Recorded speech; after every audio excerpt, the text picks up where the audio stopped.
Our first Ignite speaker today is Kauphy. Guy.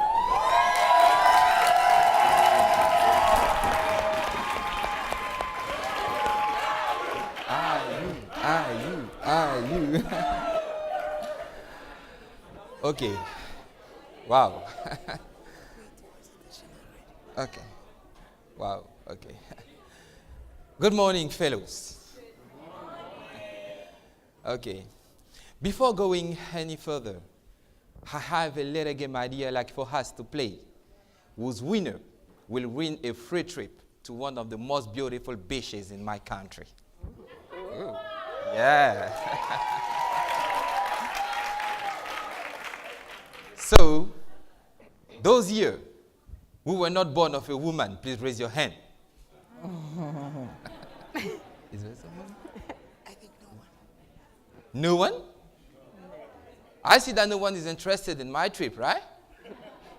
Yes, you are, but you cannot raise your hand. How I understand you.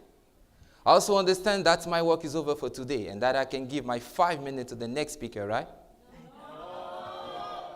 I agree with you, I will not. Because about empowering women, so much remains to be said and so much more to be done. Thank you.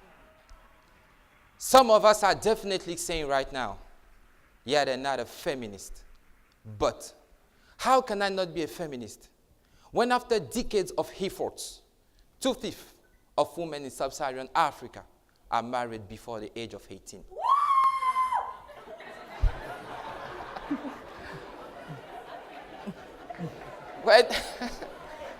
When 50% of women at working age are not in the labor force, when only 18% of our appointed ministers are women, and that in several areas in sub-Saharan Africa, women do not have the right to own a land. But you know what? In spite of these unfavorable conditions, women continue to make the world.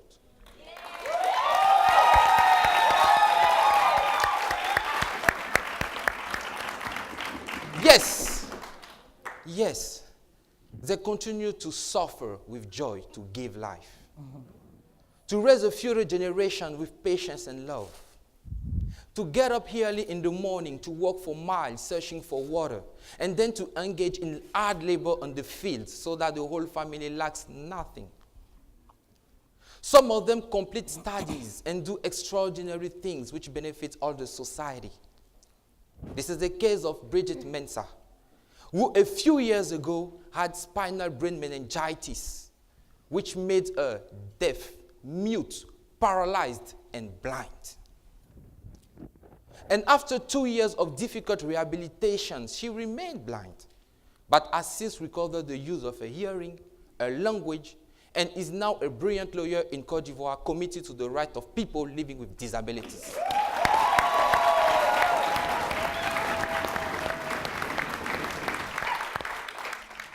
And what to say about 2011 Nobel Peace Prize? President Ellen Johnson Sirleaf of Liberia. First democratically elected female president of Africa. She was able to bring peace in a country devastated by so many years of war, of extreme violence. And please, let me tell you a bit about my own story. In 2009, I lost my sight, I lost my job, I lost my future, but I have kept the essential and empowered woman in my life.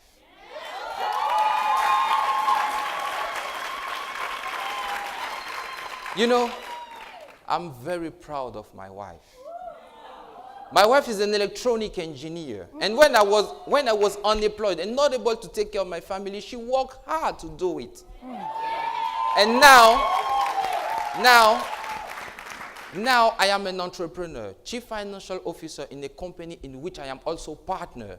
And my wife is mother of 3 wonderful children and one of the few female hardware specialists in the global leading company in professional IT services.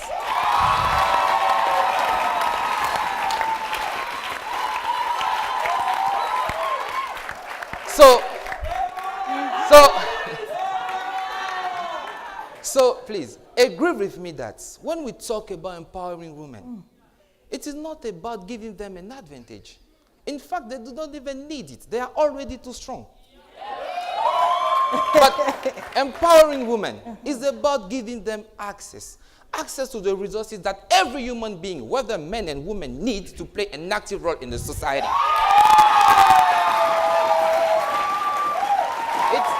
Thank you. It's about breaking barriers, right? And no longer choosing for them what life they must live, but letting them the freedom to decide what life they want to live. An effective way to achieve this goal is education. But it is not only about education.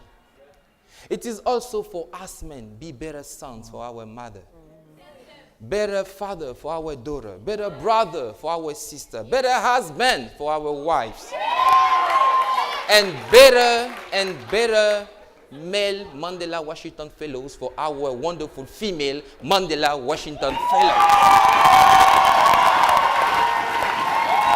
And sorry.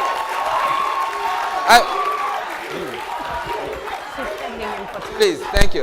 And so at this stage we ask, can we do that? Of course we can. When I was about to do this in night talk, I was like, I'm not qualified for that purpose. I am not a native English speaker and I'm blind, which means that I am forced to memorize this speech. But it's not about me. I have a mission which is beyond me.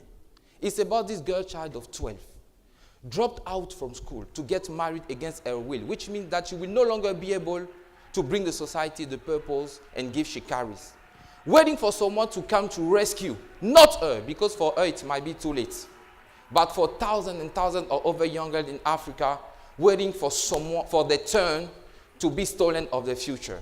And if because of this young girl, I can stand in front of you this morning, because of her, you and I, we all can. Thank you.